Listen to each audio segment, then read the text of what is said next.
The Young and the Restless spoilers for the week of November 25, 2024 are here. Next week, fans can expect Phyllis Summers to receive a miracle for Thanksgiving. Chance Chancellor finds new evidence against Sharon Newman. Also, Jordan makes a risky move, but will Ian Ward really keep up his end of the deal? Keep reading and let's talk about what is coming up next week in the CBS soap opera. The Young and the Restless spoilers, Michael Baldwin's new client.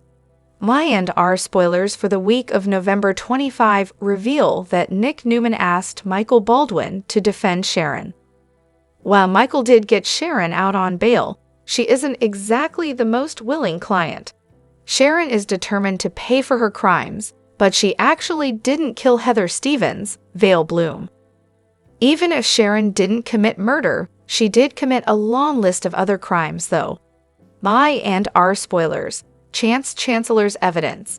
In any case, Michael will do his best to defend Sharon. That will be tough, especially since Chance discovers more damaging evidence pointing to Sharon. While fans know that Jordan and Ian Ward are targeting Sharon, nobody else realizes that yet.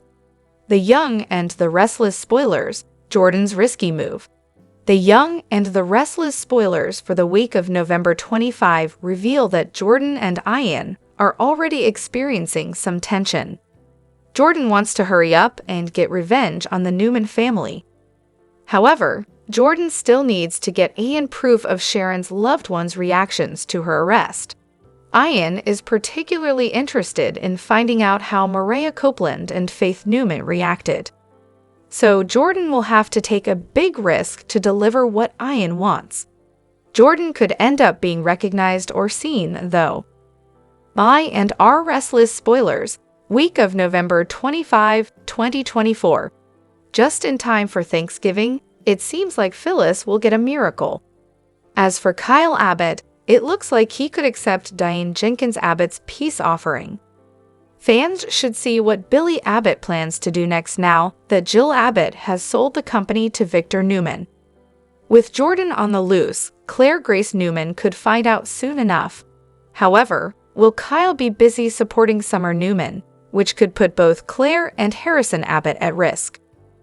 Which storyline are you looking forward to seeing the most during the week of November 25, 2024? Share your thoughts in the comment section below. Remember to keep watching the soap on CBS or Paramount Plus to find out what happens next. Hello everyone, welcome back to my channel, Pulse Canvas. It's me, Julie here. I hope everyone is having a wonderful day. Keep watching, so let's dive into today's video. Find out what's in store for your Geno City favorites. The Young and the Restless spoilers for November 25 to 29 focus on a shortened Thanksgiving week that brings drama, despair, warnings, and confessions. Heads up, Y&R is preempted for CBS Sports coverage on Thursday, November 28 and Friday, November 29. Welcomes and warnings. Victor did it. He bought Chancellor from Jill. Of course, Billy is going to be on the warpath eventually. But for now, the top CDO spot belongs to Nikki, and she's happy to have it. Nikki embraces her new role at Chancellor Enterprises. Everybody say bye-bye to the short-lived company known as Abbott Chancellor. Now that Victor has temporarily taken care of Billy, he can focus some of his menace on Kyle. When Victor warns Claire about Kyle, does he urge her to cut all ties with him? After all, he is Jack Abbott's son.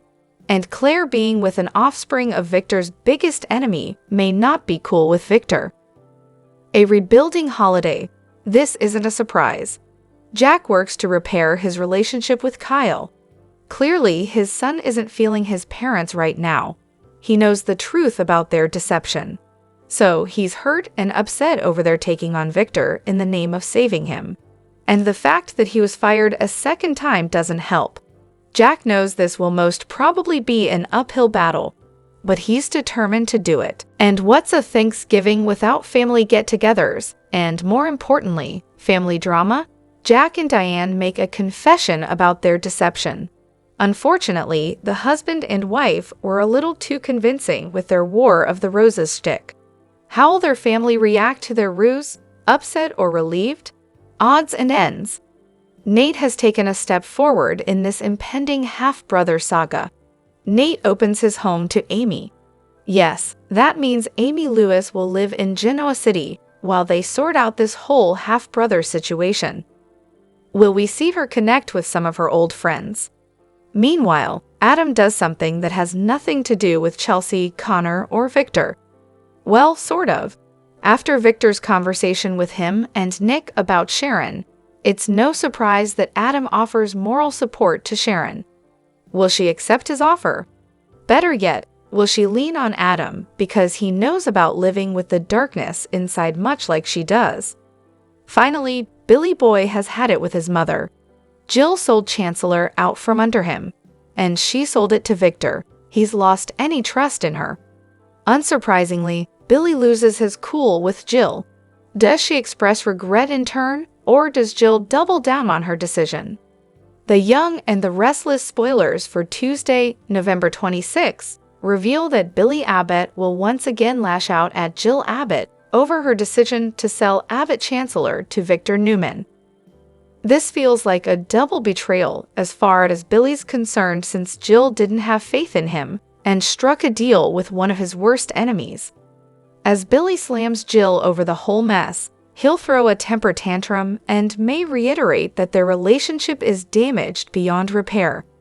However, Y and R spoilers say Jill will share her own perspective and push Billy to see that she did what she had to do. Even if Billy doesn't agree, Jill may not think it's worth losing their mother-son bond over this. If Jill's medical ordeal has taught her anything, it's that life is short and needs to be cherished. Will Billy continue to unleash his fury, or is there a chance for some form of peace? Speaking of peace, Jack Abbott will hope to find common ground with Kyle Abbott now that the whole truth is out.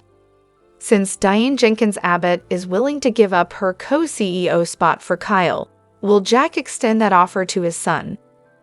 Jack is understandably a bit wary because Kyle shows no sign of learning his lesson.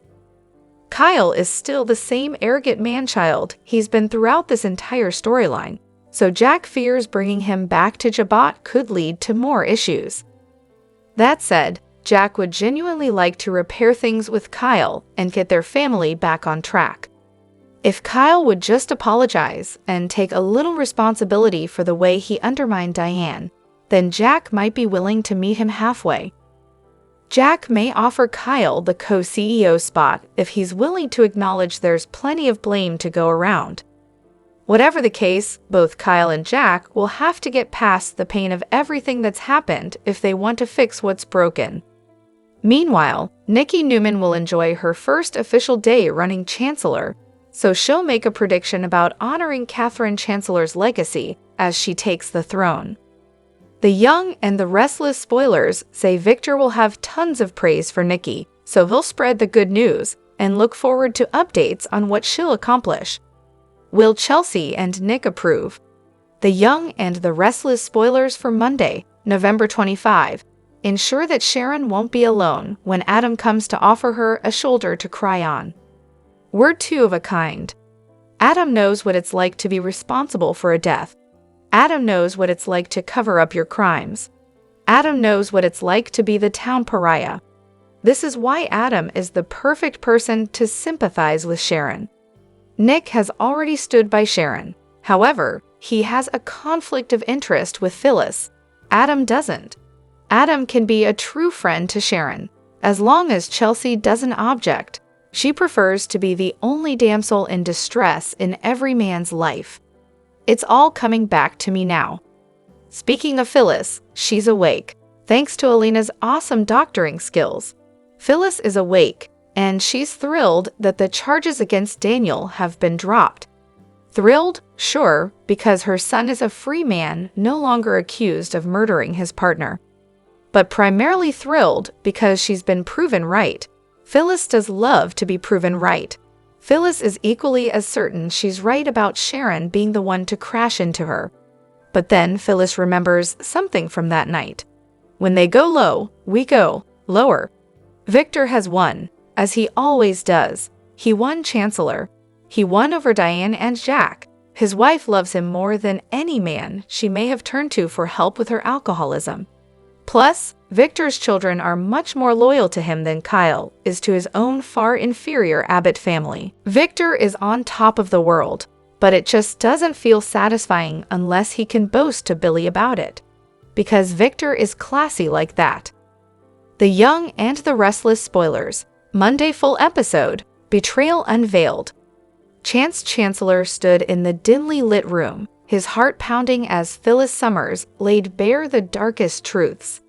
The atmosphere was thick with tension, the weight of Phyllis's confession pressing down on him like an invisible force. "Chance, you need to listen to me," Phyllis began, her voice wavering but resolute. "Sharon isn't who you think she is. She's been hiding something terrible." Chance's eyes narrowed, his instincts on high alert. "What are you talking about, Phyllis? What has Sharon done?" Phyllis took a deep breath, her hands trembling. "She killed Heather, Chance. She couldn't let me expose the truth. And now, she's trying to eliminate anyone who stands in her way. Tonight, she tried to kill me to keep her secrets buried." The room seemed to spin around Chance as he processed her words. Sharon Newman, his friend and confidant, was now accused of being a cold-blooded murderer. It was unthinkable. "Why would she do that?" Chance demanded, his voice a mix of disbelief and anger. Phyllis looked him in the eyes, her gaze piercing. Sharon was desperate to protect her reputation and her position with Newman Enterprises. She saw anyone who threatened her as a liability. "I discovered evidence that could ruin her, and she took drastic measures to silence me." Chance felt a surge of determination. "We need to expose her, Phyllis. She can't get away with this." Phyllis nodded, her resolve strengthening. "I believe in your ability to bring her to justice, Chance. But you have to promise me you'll go through with it. Sharon has gone too far." Chance placed a reassuring hand on Phyllis's shoulder. "I promise, Phyllis, I'll make sure Sharon pays for what she's done. You deserve justice."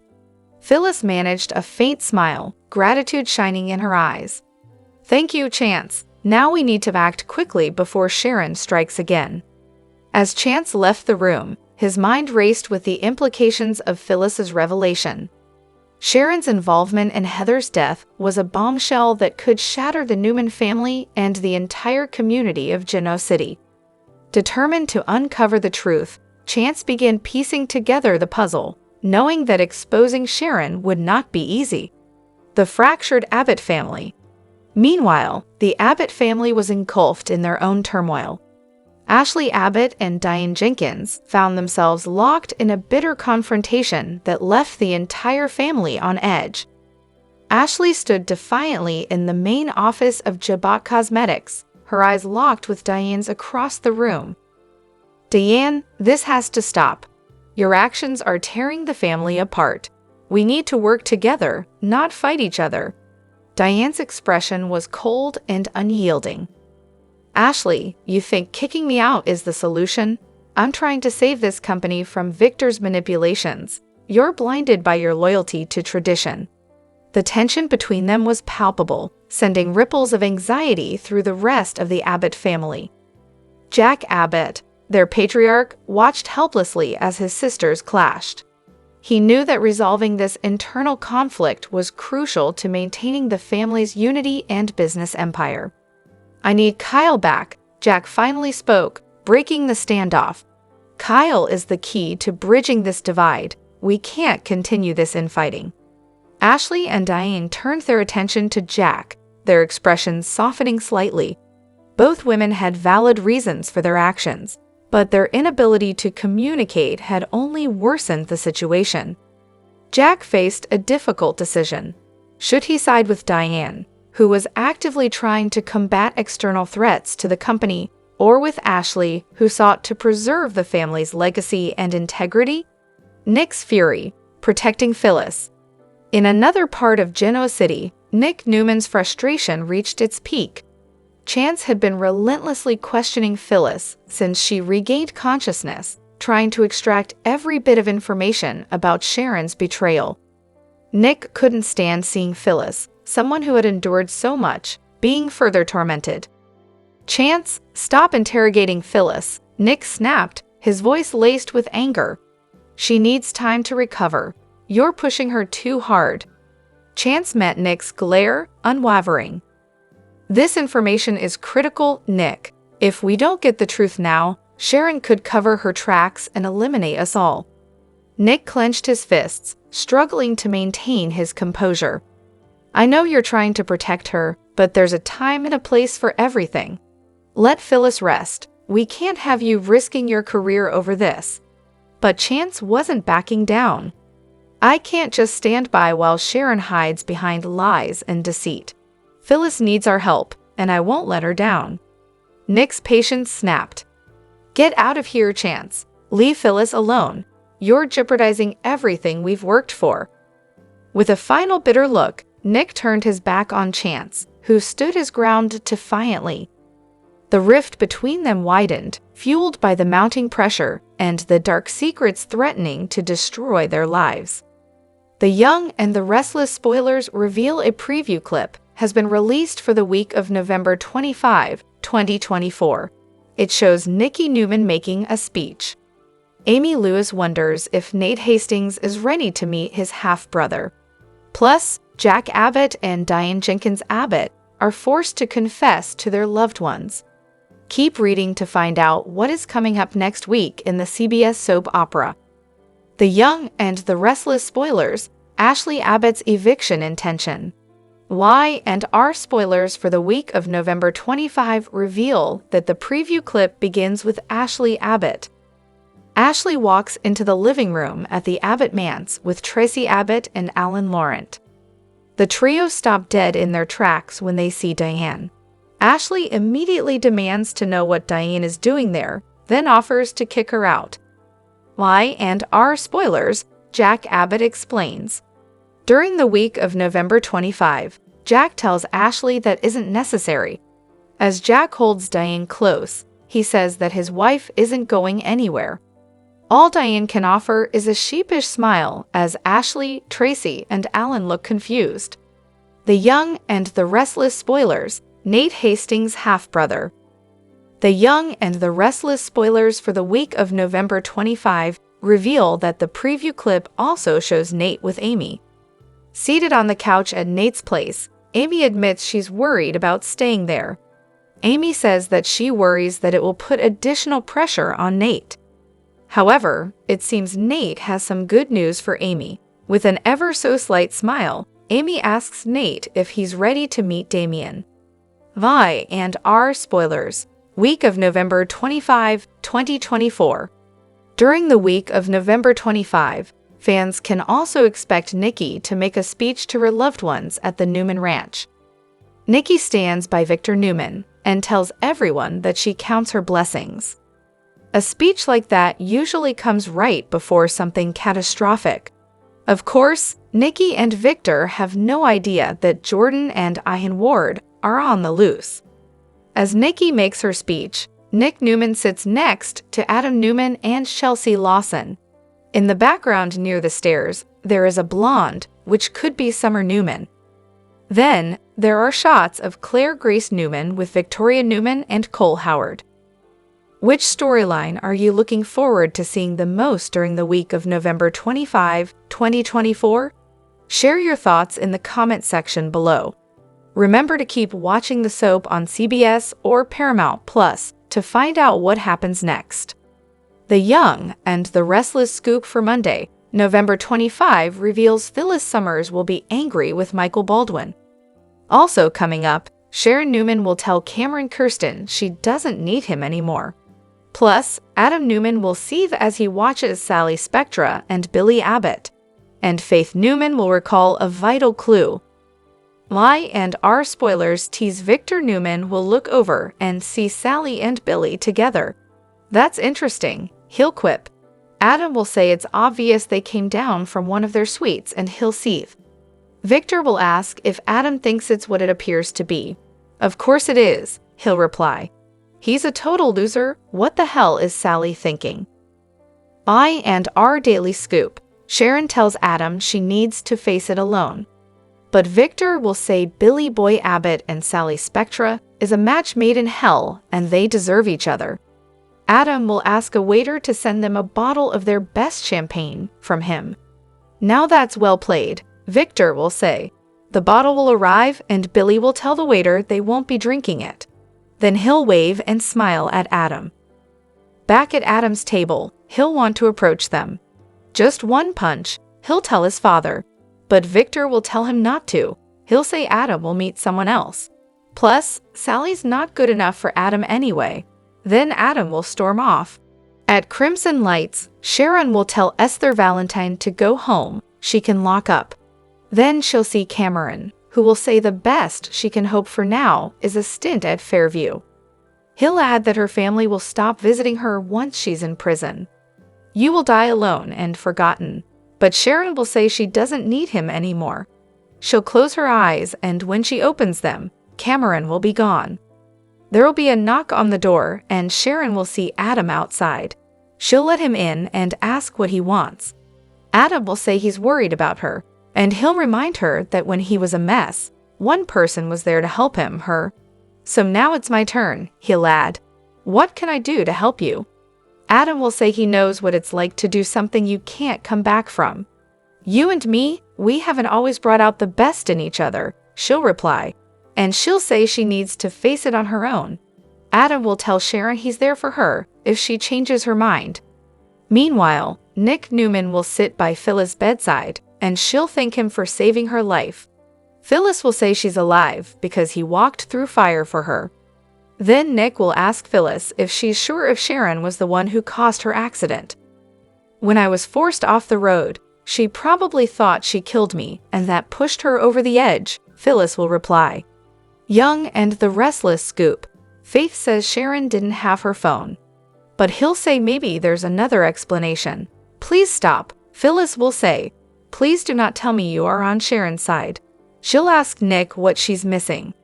You don't think that she's actually innocent. You're not really on her side, are you? Then Michael will arrive. Nick will head out and Phyllis will ask Michael to explain how he can defend the woman who tried to kill her. But he'll say even the guilty deserve representation. You are choosing to defend the woman who took everything from my son, she'll add. What kind of friend is that? Michael will remind Phyllis that she too was up on murder charges and had representation. But Phyllis will tell him it's not the same, she killed in self-defense. Then Michael will say there are extenuating circumstances with Sharon too, an insanity plea. This all goes back to Cassie's death, Phyllis will tell him. All of this is decades of bitterness and resentment. She needs to go to prison, not some short stint at Fairview. Then she'll beg him not to take the case. But when Michael says he's not going to back down, Phyllis will say she's not sure their friendship can survive this. Finally, Nick will meet up with Faith and Mariah Copeland. He'll tell them Phyllis got a bunch of texts from Sharon, asking her to meet at the ranch. What time did the accident happen? Faith will ask. He'll say around 6. So Faith will say that's impossible. Sharon didn't have her phone. She couldn't find it. If that's the case, it couldn't have been Sharon who was texting Phyllis, Nick will reply. Then he'll text Sharon, asking if they can meet tomorrow. The Young and the Restless spoilers recap for Monday, November 25, reveals that Phyllis Summers will thank Nick Newman for saving her life, but she'll become agitated over his protectiveness when it comes to Sharon Newman and wonder if he's actually on her side. Once Michael Baldwin interrupts, Nick will head to Society. That's where Nick will talk to Faith Newman and Mariah Copeland about Phyllis' belief that Sharon ran her off the road. Nick will mention the texts and Phyllis' news about Sharon luring her to the cottage. Faith will quickly realize the timeline doesn't fit since Sharon didn't have her phone when she left Crimson Lights. After Faith notes that she helped Sharon look for her phone at the coffee house, she'll insist Sharon seemed genuinely concerned about where she'd left it. Nick will suggest if that's true, then it couldn't have been Sharon who texted Phyllis. Maria will see 3 possibilities. Phyllis is lying, Faith got the timeline wrong, or Sharon is lying instead. As much as Maria won't want to believe it, she'll consider the idea that Sharon was being deceptive and actually used her phone to lure Phyllis that night. Back at the hospital, Phyllis will slam Michael for taking Sharon's case and getting her out on bail. Michael will act like everyone is entitled to legal counsel and will point out that Sharon may have been mentally incapacitated. However, Phyllis won't think Sharon deserves an easy out and will doubt that her friendship with Michael can survive him defending her. After Michael gets a phone call and steps away, Phyllis will flash back to the crash and go wide-eyed. Although Phyllis will mutter no and seemingly remember something that could clear Sharon, she won't bring Michael in the loop. At the GCAC, Adam Newman will rant to Victor Newman about Billy Abbott and Sally Spectra's romantic developments, but Victor will insist they're a match made in hell. Although Adam will want to deck Billy, Victor won't think Adam should let them know they're getting under his skin. Adam will opt to send a bottle of champagne over to Sally and Billy's table instead. Later, Adam will exit while Victor saunters over to ruin Billy and Sally's evening. Victor will push Billy's buttons before finally leaving, so Billy will propose a toast to bringing Victor down so hard that he never gets up. At Crimson Lights, Esther Valentine will seem rather flustered around Sharon Newman, but she'll suggest Sharon's illness must be to blame for what happened to Heather Stevens. Once Esther is gone, Sharon will bicker with Cameron Kirsten until she finally insists this is goodbye for good. Cameron will wonder if Sharon is sure about this, but she'll stand her ground and close her eyes until he disappears. Next on Monday's I and R episode, Adam will show up at the door and mention that he noticed Sharon's car outside. Although Adam will express concern after finding Sharon standing in the dark, she'll insist she's fine. Sharon was there for Adam when he finally remembered his blocked childhood memory of killing a man. Adam will try to support Sharon now in return, but she'll think this is something she has to handle on her own. Once Sharon is alone again, she'll get a text from Nick asking if they can talk tomorrow. Sharon will seem rather unsettled as she continues dealing with this whole nightmare. The Young and the Restless spoilers say Sharon has more shockers ahead of her, so we'll bring you updates on all the chaos and predictions about how she'll get off the hook. The Young and the Restless spoilers reveals that Phyllis Summers will thank Nick Newman for saving her life, but she'll become agitated over his protectiveness when it comes to Sharon Newman and wonder if he's actually on her side. Once Michael Baldwin interrupts, Nick will head to Society. That's where Nick will talk to Faith Newman and Maria Copeland about Phyllis' belief that Sharon ran her off the road. Nick will mention the texts in Phyllis News about Sharon luring her to the cottage. Faith will quickly realize the timeline doesn't fit since Sharon didn't have her phone when she left Crimson Lights. After Faith notes that she helped Sharon look for her phone at the coffee house, she'll insist Sharon seemed genuinely concerned about where she'd left it. Nick will suggest if that's true, then it couldn't have been Sharon who texted Phyllis. Maria will see three possibilities. Phyllis is lying, Faith got the timeline wrong, or Sharon is lying instead. As much as Maria won't want to believe it, she'll consider the idea that Sharon was being deceptive and actually used her phone to lure Phyllis that night. Back at the hospital, Phyllis will slam Michael for taking Sharon's case and getting her out on bail. Michael will act like everyone is entitled to legal counsel and will point out that Sharon may have been mentally incapacitated. However, Phyllis won't think Sharon deserves an easy out and will doubt that her friendship with Michael can survive him defending her. After Michael gets a phone call and steps away, Phyllis will flash back to the crash and go wide-eyed. Although Phyllis will mutter no and seemingly remember something that could clear Sharon, she won't bring Michael in the loop. At the GCAC, Adam Newman will rant to Victor Newman about Billy Abbott and Sally Spectra's romantic developments, but Victor will insist they're a match made in hell. Although Adam will want to deck Billy, Victor won't think Adam should let them know they're getting under his skin. Adam will opt to send a bottle of champagne over to Sally and Billy's table instead. Later, Adam will exit while Victor saunters over to ruin Billy and Sally's evening. Victor will push Billy's buttons before finally leaving, so Billy will propose a toast to bringing Victor down so hard that he never gets up. At Crimson Lights, Esther Valentine will seem rather flustered around Sharon Newman, but she'll suggest Sharon's illness must be to blame for what happened to Heather Stevens. Once Esther is gone, Sharon will bicker with Cameron Kirsten until she finally insists this is goodbye for good. Cameron will wonder if Sharon is sure about this, but she'll stand her ground and close her eyes until he disappears. Next on Monday's I and R episode, Adam will show up at the door and mention that he noticed Sharon's car outside. Although Adam will express concern after finding Sharon standing in the dark, she'll insist she's fine. Sharon was there for Adam when he finally remembered his blocked childhood memory of killing a man. Adam will try to support Sharon now in return, but she'll think this is something she has to handle on her own. Once Sharon is alone again, she'll get a text from Nick asking if they can talk tomorrow. Sharon will seem rather unsettled as she continues dealing with this whole nightmare. The Young and the Restless spoilers say Sharon has more shockers ahead of her, so we'll bring you updates on all the chaos and predictions about how she'll get off the hook. The Young and the Restless scoop for Monday, November 25, reveals Phyllis Summers will be angry with Michael Baldwin. Also coming up, Sharon Newman will tell Cameron Kirsten she doesn't need him anymore. Plus, Adam Newman will seethe as he watches Sally Spectra and Billy Abbott, and Faith Newman will recall a vital clue. My and our spoilers tease Victor Newman will look over and see Sally and Billy together. That's interesting, he'll quip.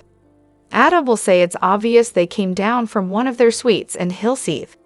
Victor will ask if Adam thinks it's what it appears to be. Of course it is, he'll reply. He's a total loser, what the hell is Sally thinking? My and our daily scoop, Sharon tells Adam she needs to face it alone. But Victor will say Billy Boy Abbott and Sally Spectra is a match made in hell and they deserve each other. Adam will ask a waiter to send them a bottle of their best champagne from him. Now that's well played, Victor will say. The bottle will arrive and Billy will tell the waiter they won't be drinking it. Then he'll wave and smile at Adam. Back at Adam's table, he'll want to approach them. Just one punch, he'll tell his father. But Victor will tell him not to. He'll say Adam will meet someone else. Plus, Sally's not good enough for Adam anyway. Then Adam will storm off. At Crimson Lights, Sharon will tell Esther Valentine to go home. She can lock up. Then she'll see Cameron, who will say the best she can hope for now is a stint at Fairview. He'll add that her family will stop visiting her once she's in prison. You will die alone and forgotten. But Sharon will say she doesn't need him anymore. She'll close her eyes, and when she opens them, Cameron will be gone. There'll be a knock on the door, and Sharon will see Adam outside.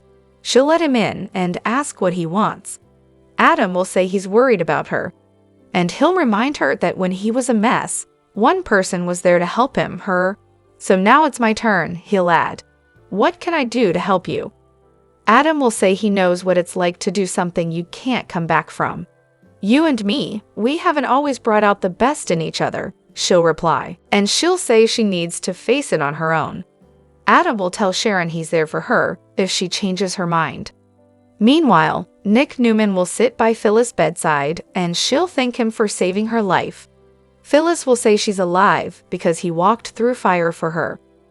Then Nick will ask Phyllis if she's sure if Sharon was the one who caused her accident. When I was forced off the road, she probably thought she killed me and that pushed her over the edge, Phyllis will reply. Young and the Restless scoop, Faith says Sharon didn't have her phone. But he'll say maybe there's another explanation. Please stop, Phyllis will say. Please do not tell me you are on Sharon's side. She'll ask Nick what she's missing. You don't think that she's actually innocent. You're not really on her side, are you? Then Michael will arrive. Nick will head out, and Phyllis will ask Michael to explain how he could defend the woman who tried to kill her. But he'll say even the guilty deserve representation. You are choosing to defend the woman who took everything from my son, she'll add. What kind of friend is that? Michael will remind Phyllis that she too was up on murder charges and had representation. But Phyllis will tell him it's not the same, she killed in self-defense. Then Michael will say there are extenuating circumstances with Sharon too, an insanity plea. This all goes back to Cassie's death, Phyllis will tell him. All of this is decades of bitterness and resentment. She needs to go to prison, not some short stint at Fairview. Then she'll beg him not to take the case. But when Michael says he's not going to back down, Phyllis will say she's not sure their friendship can survive this. Finally, Nick will meet up with Faith and Mariah Copeland.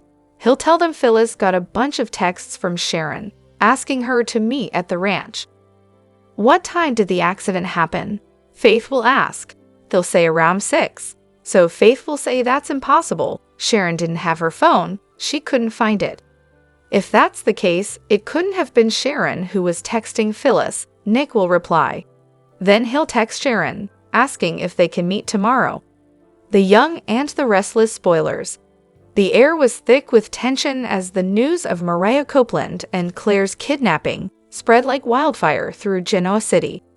The normally peaceful town had been thrown into chaos, with fear gripping its residents. Behind it all stood a name that sent shivers down the spines of even the bravest, Ian Ward, a master manipulator, a cold-blooded criminal, and a man who thrived on chaos. Ian had returned to terrorize the city once again. Chance Chancellor and Nick Newman had teamed up, their determination unshakable as they raced against time to save Mariah and Claire.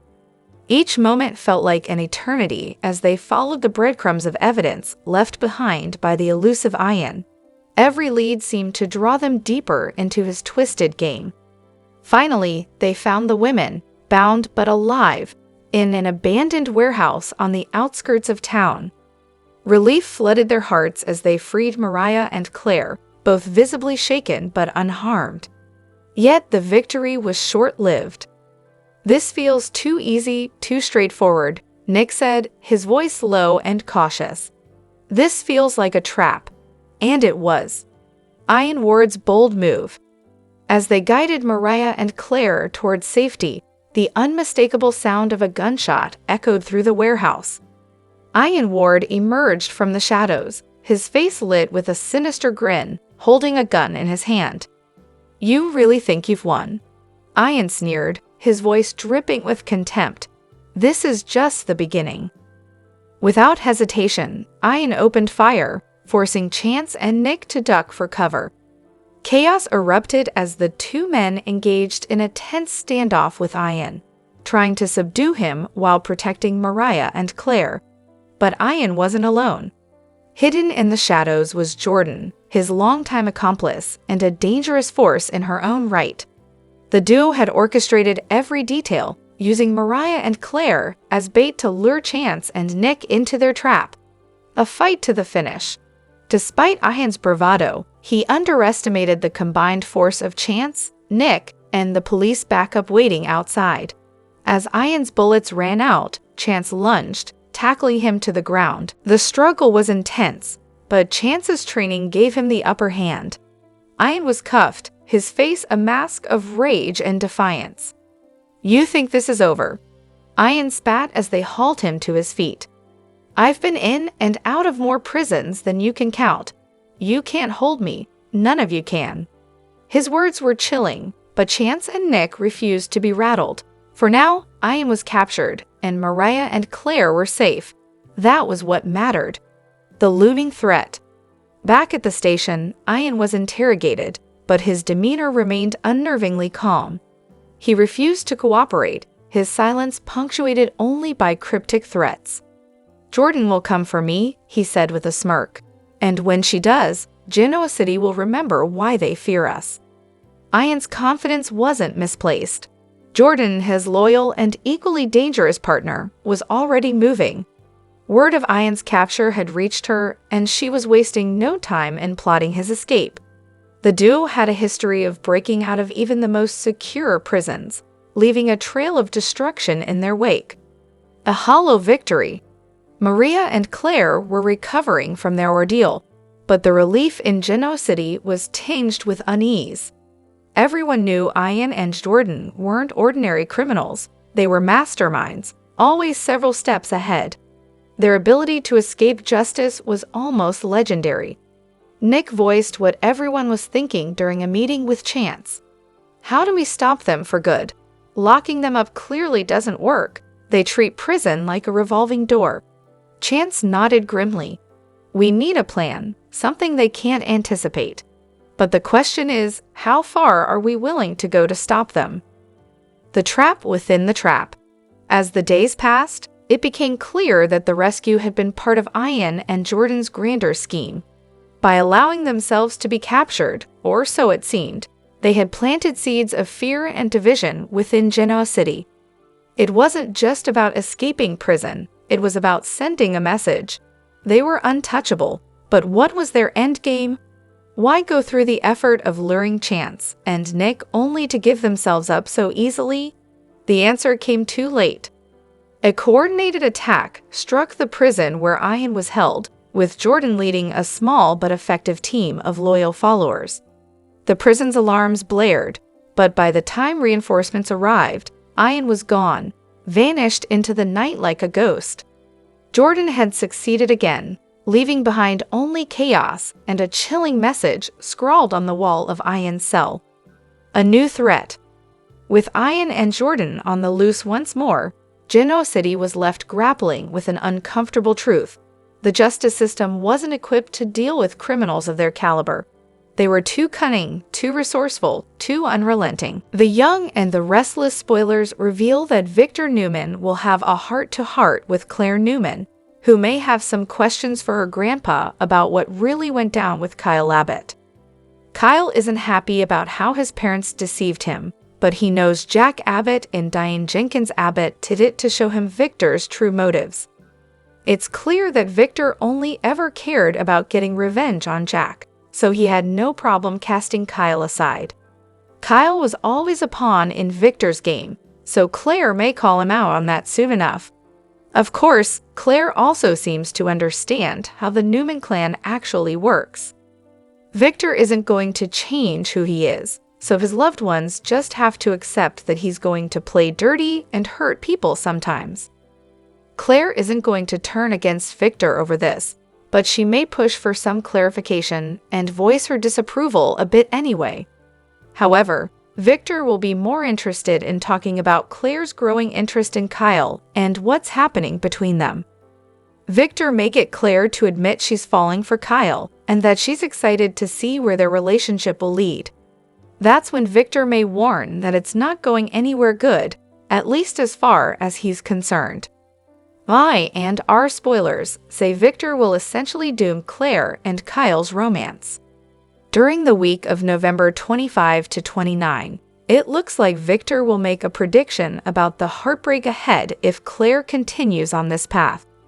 Victor might even bring up Summer Newman and acknowledge that a reunion always seems to be on the horizon when it comes to Summer and Kyle. Perhaps Victor will basically act like there's no hope for Summer, before arguing there's still time for Claire to save herself. Victor might urge Claire to think about what it'll feel like if she has to watch Kyle, Summer, and Harrison Abbott put their family back together. The more Claire opens her heart to Kyle, the harder it'll be when that reunion most likely plays out. Then again, Victor might simply focus on the heartbreak part and predict that her relationship with Kyle is going to end in disaster one way or another. The young and the restless spoilers say Victor will want to spare Claire a lot of pain, but she may choose not to listen once he offers updates on some alarming news. Not listening to Victor could be a mistake in this case, since Victor will likely prove right in the end. CDO's where you want to be for Great Young and the restless spoilers, predictions, updates, and news, so make us your top Y and R source. The Young and the Restless spoilers indicate that Jordan Howard and Ian Ward are starting to have major issues in their partnership, since both of them like to give orders and neither seems to want to take them. Will Jordan turn on Ian as he continues to give her orders, and their revenge plot goes off track? The Young and the Restless spoilers. Ian Ward wants Sharon Case behind bars. The Young and the Restless spoilers reveal that Jordan has been taking orders from Ian while trying to make sure that Sharon Newman ends up behind bars. However, Sharon ended up being released on bail and is out on the streets as Michael Baldwin tries to mount a defense for her whether she wants it or not. Nick Newman suspects this is caused by Sharon's bipolar disorder. Nick knows that Sharon has been passing out as well as blacking out and feels that something just isn't right. If it could be proven that medication or lack of medication is causing this, Sharon is likely to go free and not spend any time in prison at all. My and our spoilers. Ian Ward wants instant gratification. Ian is furious with Jordan that she doesn't have any information on Sharon's family. However, Jordan is supposed to be in prison and cannot exactly be running around the streets of Genoa City. There is also no information for Jordan to gather with Sharon out on bail. It looks as though Sharon may have to commit another crime before she will be arrested again at the moment. If Jordan doesn't get what she wants, which is revenge on the Newmans, especially Claire Newman, Haley Aaron, Ian wants to take the lead because he wants revenge on several Newmans as well. Jordan is not going to be happy with this because she wants to do things her way. If Jordan loses her chance at revenge or ends up on the run, Ian may regret it. The Young and the Restless spoilers. Could Ian Ward cut and run? Ian has gotten Sharon to confess to murder and insisting on paying for killing Heather, framing Daniel, and running Phyllis off the road. However, if things get too hot or the walls start closing in, Ian is not beyond running out on Jordan and allowing her to take all the blame. Could Ian get Jordan arrested and then take off?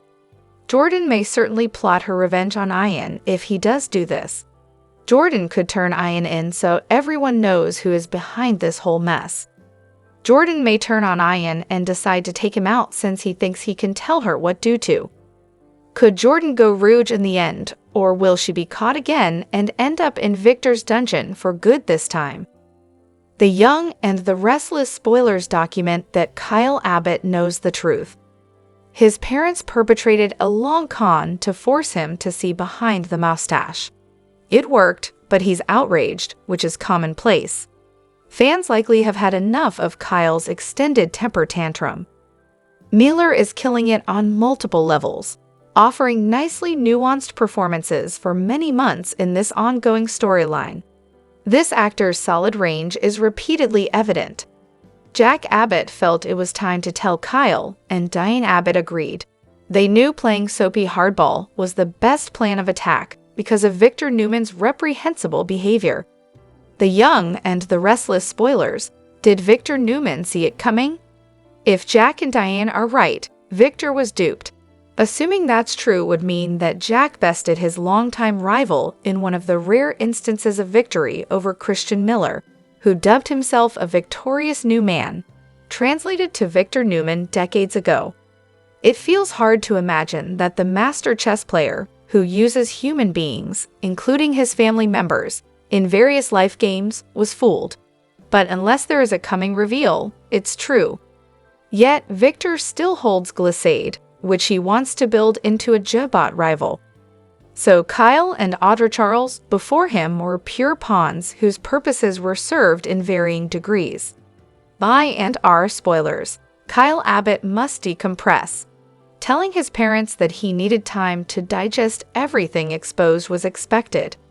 How would anyone react after learning that one's parents lied about breaking up so they could use him to break Victor's hold?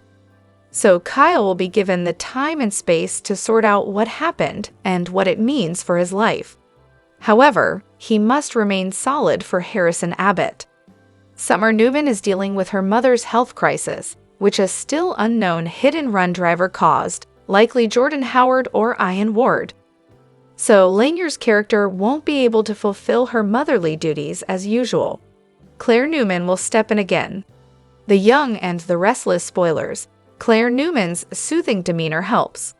Claire sees what Jack and Diane did for Kyle. Aaron's character fell for Kyle earlier this year and is thrilled to have realized his reciprocal response. Kyle listens to Claire because he's come to have deep feelings for her. In this dynamic, Claire could contrast the type of twisted family figure Jordan represented versus Jack and Diane's selfless protective efforts. Unless a change is coming, Kyle and Claire's love story should run into next year. It could end in marriage and should be preceded by her helping him to reconcile with his parents once perspective is gained, and some time passes in Genoa City, Wisconsin. The young and the restless spoilers. The air was tense as Sharon Newman and Phyllis Summers stood side by side, staring into the wreckage of the crash site. The faint outline of two figures, a man and a woman, lingered in their memories, slipping away into the shadows moments after the chaos unfolded. It was there, in that fleeting moment, that both women realized they were dealing with something far more sinister than an accident. Phyllis, sharp as ever, broke the silence. "Did you see them? They weren't trying to help. They were taking something." Sharon nodded, her expression a mix of fear and resolve. "My phone. They took my phone. Why?" "That's the question, isn't it?" Phyllis said, her voice low but firm. "Whoever they are, they didn't just stumble onto this. They planned it." For once, the two women, usually at odds, found themselves aligned in purpose. Sharon's innocence wasn't just a matter of opinion anymore. It was a truth Phyllis was determined to prove. Someone was trying to frame Sharon, and Phyllis suspected this was only the beginning of a much larger conspiracy.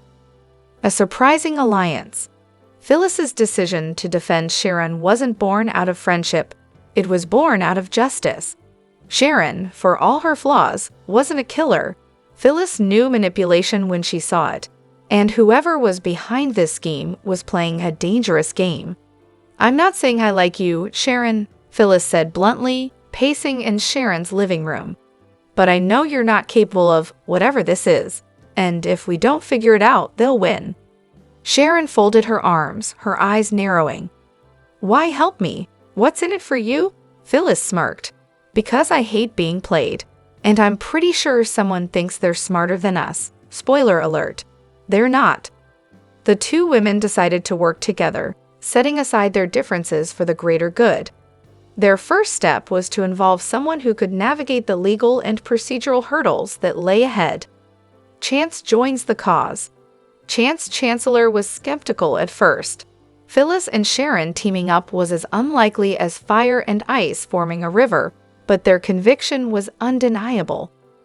As they relayed the events of the crash and the mysterious figures who had taken Sharon's phone, Chance began to see the pattern. "It's too coincidental," he said, his voice steady as he analyzed the situation. "The crash, the theft, it's all orchestrated. And if Ian, Ward, and Jordan are involved, we're dealing with professionals." Phyllis leaned forward, her tone sharp. "Then we outsmart them, but we do it quietly. No big police raids, no public spectacles. They'll see it coming a mile away." Chance nodded, his respect for Phyllis's cunning growing despite himself. "Fine. But if we're doing this, we do it right. No shortcuts, no reckless moves." And so, a secret alliance was born. Each member had a role to play. Sharon would dig into her social and professional connections, looking for clues that might link Ian and Jordan to Genoa City. Phyllis, with her knack for deception and resourcefulness, would work behind the scenes to lure their enemies into the open. Chance, with his training and access to law enforcement resources, would coordinate their efforts and ensure their actions stayed within legal bounds. The hunt begins. Their first breakthrough came when Sharon recalled a strange interaction she'd had at the coffee shop a few weeks earlier. A man she didn't recognize had asked her for directions, but his demeanor had been off, too interested, too probing. When she described him to Chance, his face darkened. That sounds like Ian Ward, he said grimly. If he's here, he's not just passing through, he's planning something. Phyllis added, and Jordan doesn't let Ian operate alone. If he's here, she's here too. They're a package deal. The trio began piecing together the puzzle. Sharon reached out to her network, subtly probing for information without revealing too much. Phyllis planted rumors and set traps, creating opportunities for Ian and Jordan to reveal themselves. Meanwhile, Chance monitored security footage, phone records, and known associates, looking for any trace of the elusive criminals. The first clue. It wasn't long before their efforts bore fruit. Sharon's inquiries led her to a woman who had seen a suspicious couple lingering near the crash site days before the accident. The description matched Ian and Jordan perfectly. Phyllis, ever the strategist, decided to use this information to bait them. She staged a fake meeting at the Grand Phoenix Hotel, letting rumors slip that Sharon had found incriminating evidence on her stolen phone. The goal was simple: draw Ian and Jordan out of hiding. Chance, meanwhile, ensured the hotel was under discreet surveillance, ready to intervene if things escalated. The trap is set. On the night of the staged meeting, tension was palpable. Sharon sat at a corner table, pretending to sip coffee while scrolling through her phone. Phyllis watched from a nearby booth, her sharp eyes scanning the room for any sign of their targets. Chance was stationed in the hotel's security room, monitoring the cameras. It didn't take long. Ian Ward entered the lobby, his confident stride unmistakable. A moment later, Jordan appeared, her piercing gaze sweeping the room. They didn't sit or approach Sharon directly. Instead, they lingered, their eyes fixed on her every move. This young and the restless star got the ultimate pre-birthday surprise he definitely didn't want. Jason Thompson, who portrays the sassy Billy Abbott, recently suffered an injury days before his big day on November 20. He shared the not-so-fun aftermath of a recreational soccer game gone wrong. It looks pretty bad. Read further to check it out and get the full scoop. Jason's injury. Here's what happened. On November 19, the young and the restless actor shared a candid clip revealing how he ended up with the gnarly bruise. "Tomorrow's my birthday. I'm turning 48, and I got the perfect birthday present on Saturday afternoon," he wrote. Moreover, the whole mishap is the ultimate reminder for Jason that aging can be a bit of a bumpy ride. The Lion-R actor was casually warming up and taking shots for his soccer league on Saturday. Suddenly, he heard and felt that dreaded piop, which was really, really uncomfortable. It was a sure sign that Thompson's thigh muscle had given up on him. However, what came next in the clip wasn't for the faint of heart. Jason turned to a mirror behind him and lifted his shorts to reveal the damage. There was a big bruise covering the whole of his upper thigh. The bruise definitely looked straight out of an action movie. How did Thompson respond? "Look at this, purple all the way. Gnarliness," he explained. Still, Jason is always game to remain upbeat about the whole situation. Additionally, he didn't let the accident take the spotlight from his birthday and saw it as a learning experience. Further read, Josh Griffith breaks down Sharon's redemption arc. He acknowledged, "What are you going to do except take it as a lesson to be better?" Before wrapping up, Jason dropped some assuring lines. With a doctor's visit lined up, he was staying on top of things. Finally, he shared a birthday message, saying he's grateful and hopeful for the days ahead. Here's hoping Jason recovers faster and pursues safer hobbies next year. Happy birthday, Jason. You're a real champ. Meanwhile, keep reading Soap Opera Daily for more updates on the young and the restless celebs and other gossip. Let's hear your thoughts while we wish him an injury-free year ahead. All products and services featured are independently chosen by editors. However, Soaps.com may receive a commission on orders placed through its retail links, and the retailer may receive certain auditable data for accounting purposes. At the club bar, Sally and Billy flirt and decide to go upstairs together. In Sally's suite, they start kissing. Billy gets her up against the door and unzips her dress. They continue kissing passionately and undressing, and eventually fall onto the bed with him on top of her. After having sex, Sally tells Billy she's processing. He grins, "As long as you're smiling." They engage in some pillow talk, and she asks if he's surprised by all of this. Billy's surprised it happened now, but he's not sorry. She says, "Good." Sally has no regrets either. She feels lighter, like she was in a cell, and the door was open the whole time. She just had to walk through. Billy teases that he's a prison break. Sally feels free. He's happy to hear that. She admits she was hoping they'd end up there. "What about you?" Billy says, "Hell yes, I thought about it." Now, he's wondering what took them so long to get there. Sally thinks it's obvious. If they'd done this sooner, it would have looked like revenge sex. Billy says this had nothing to do with payback, right? At the new ranch house, Adam tells his father it's stunning. Victor ruminates about how upset Nikki was when Sharon burned down the first one. Adam thinks his father called him over to discuss moving into the other house. Victor says it isn't, and they're waiting for his brother.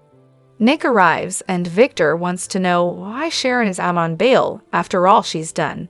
He questions her being back on their property. Nick says she's back at home with Faith where she belongs and is already feeling steadier. Victor doesn't give a damn how she feels. After all that she's done, she's back among us? Are you serious? Nick wonders if he's seriously asking him if Sharon's a threat. Adam tries to leave, but Victor wants him there. Adam asks Nick to answer so they can move this along. Nick insists Sharon's not a threat to anyone on the ranch. Victor says she murdered Heather and was more than likely involved in Phyllis' accident. Adam asks Nick if that's true. Nick complains about his father dealing in hypotheticals. Victor hollers that they know what Sharon is all about. She burned this place to the ground. Nick says Sharon turned herself in and is not looking to cause any more trouble. Victor asks Adam if he thinks Sharon is a threat. More, Melissa Ordway off contract. Nick scoffs at Victor wanting Adam's expert opinion on Sharon. Victor says he had a connection to her that Nick never had. Nick argues that he merely manipulated her. Adam says she had darkness in her that Nick never wanted to see. That's why she accepted him, and he loved her.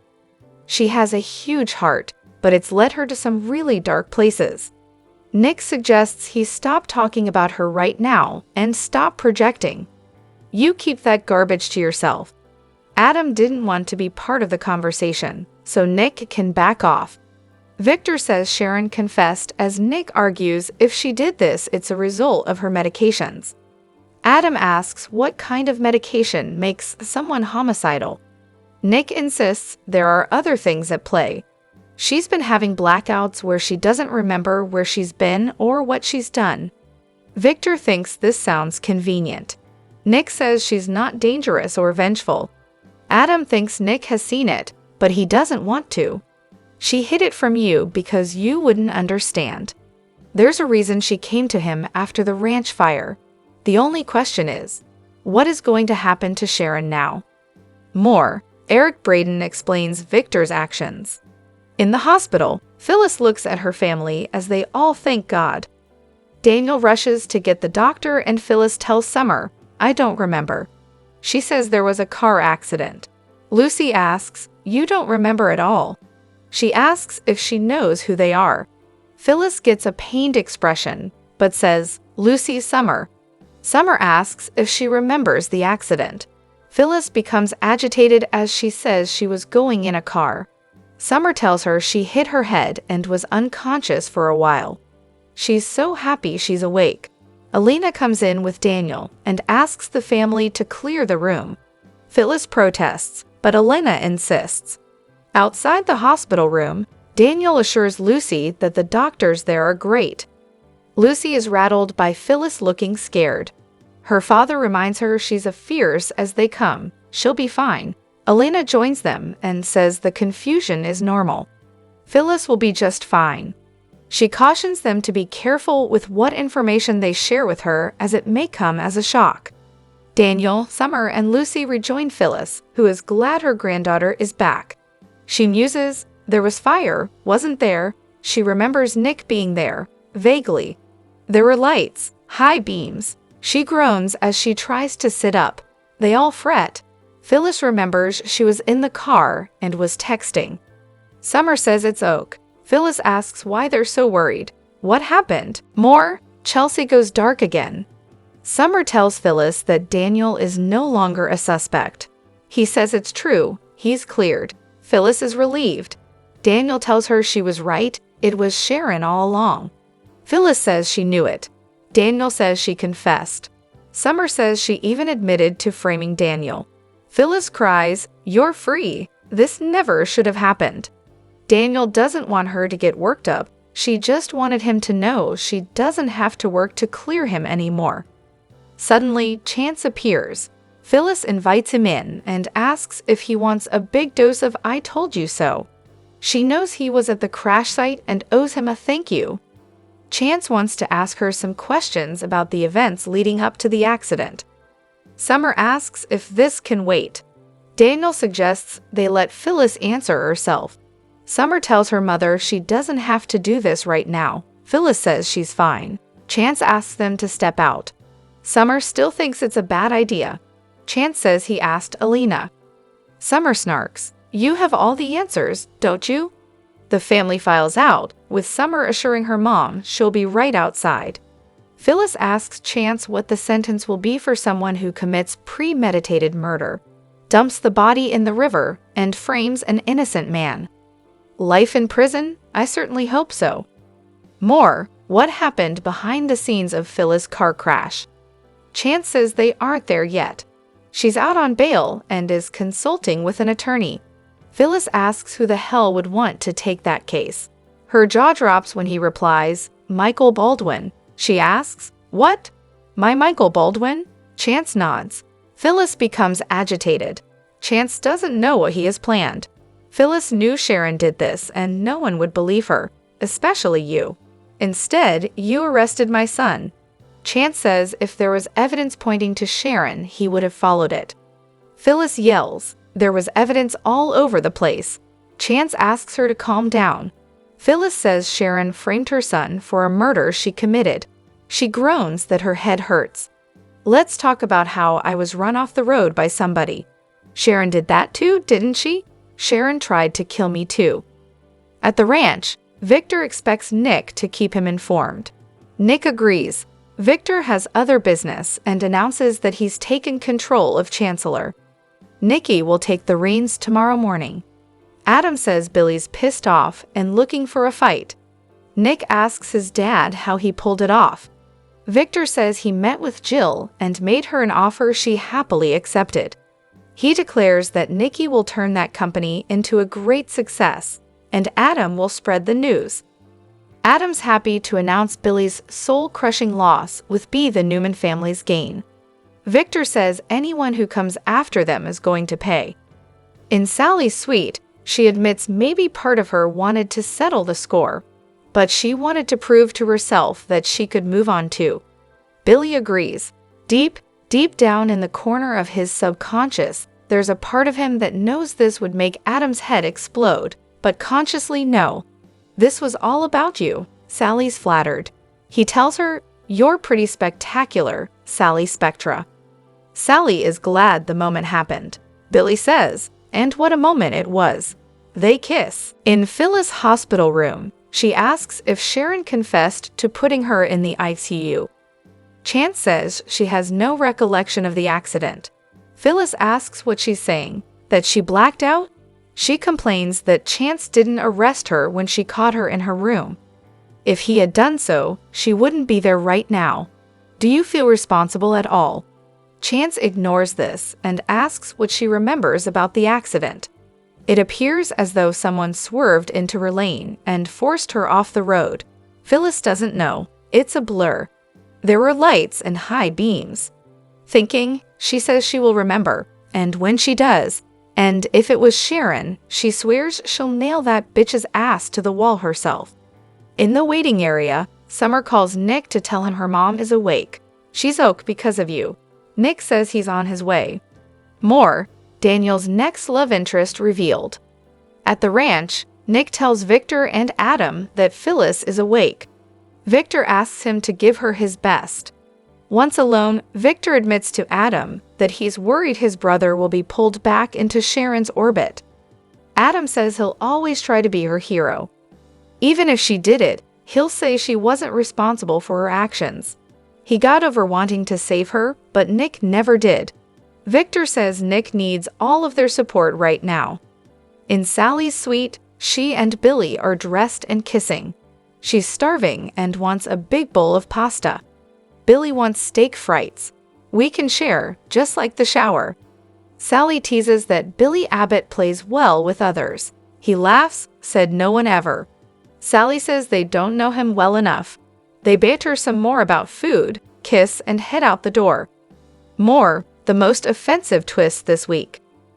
In the club dining room, Adam asks Victor what happened with Glissade. His father says he washed his hands of it. It's no longer a priority to him. Adam wonders what changed. Victor says Chancellor is a far more important prize.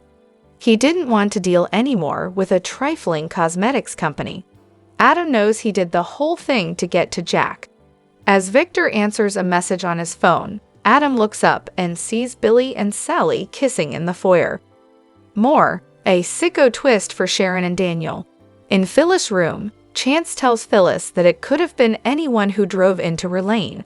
Phyllis thinks he's biased. Why won't you just? Suddenly, she stops and asks, "Where's my phone?" Sharon texted her to meet. "Where's my phone? That's the proof." Nick arrives as she says Sharon set her up. "She was trying to lure me onto the road so that I would plow into a tree. She did this. Oh my God, Sharon tried to kill me."